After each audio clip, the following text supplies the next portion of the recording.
এই মুহূর্তে আমরা চলে আসছি আমাদের প্রিয় নদী মানসী নদীতে আমরা চলে আসছি। আমরা আপনাদেরকে দেখানোর চেষ্টা করব, অর্থাৎ আপনারা জানেন যে গত কয়েকদিন ধরে কিন্তু মুষলধারে ভারী বৃষ্টি চলছে। এই ভারী বৃষ্টির ফলে বিশেষ করে আমাদের এই মানসী নদীতে, তার দীর্ঘতম একটা নদী আমরা বলতে পারি, বিশেষ করে আমাদের সিটি এলাকায়, বিশেষ করে এখানকার মানুষ, আমরা যে জায়গাটা মূলত দাঁড়িয়েছি সেটা হচ্ছে আদাবাড়ি সংলগ্ন এলাকায় দাঁড়িয়েছি।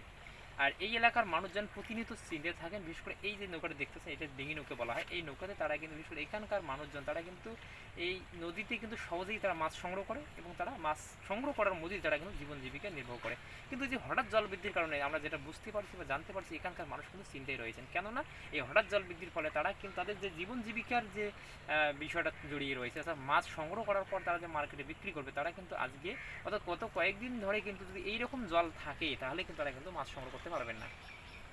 কেন পারবেন না? কেননা এই হঠাৎ জল বৃদ্ধির কারণে মাছের কিন্তু এখন আর দেখা পাওয়া যাবে না। অর্থাৎ যেভাবে জল বৃদ্ধিটা হলো সে পরিপ্রেক্ষিতে এই নদীর জলের যে মাছ, সেই মাছ কোথায় থেকে কোন দিকে গেল সেটা কিন্তু এখন কিন্তু বলা মুশকিল। স্বাভাবিকভাবে এখানকার মানুষ চিন্তায় রয়েছেন, একদিকে যারা এই মাছ সংগ্রহ জীবন চালাচ্ছেন, আরেকদিকে যারা চিন্তায় রয়েছেন বিশেষ করে এই যে নদীর বাঁধ সংলগ্ন এলাকার যে মানুষজন তারা চিন্তায় রয়েছেন। কেননা এই হঠাৎ জল বৃদ্ধির ফলে তাদের কখন সেই এই নদীর বাঁধ ভেঙে তাদের বাড়ি চলে যাবে, তারা কিন্তু সেই বিষয়টা নিয়ে প্রতিনিয়ত চিন্তে থাকেন। বিশেষ করে এখানকার ছাত্র তারাও যেমন চিন্তে থাকেন, তাদের পড়াশোনা তারা সেই মতো করতে পারছে না। কেননা এই যে চিন্তাটা, অর্থাৎ হঠাৎ জল বৃদ্ধির কারণে এটা কিন্তু একটা চিন্তার মধ্যে তাদের কিন্তু পড়তে হচ্ছে।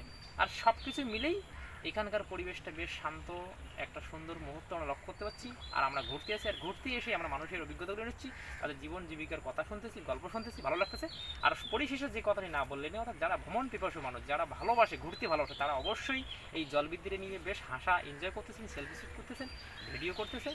কেননা তারা জলবৃদ্ধিটা তাদের কাছে একটা আনন্দের বিষয়, কিন্তু বিশেষ করে নদীর এলাকার চরের মানুষের কাছে এটা কিন্তু একটা দুঃখের বিষয়। কেননা এই জলবৃদ্ধির ফলে তাদের কিন্তু অনেক কিছু তাদের ক্ষতির মুখে পড়তে হয়। ধন্যবাদ সবাইকে, ভালো থাকবেন, সুস্থ থাকবেন। আর আমি নির্মল আপনাদের সঙ্গে সরাসরি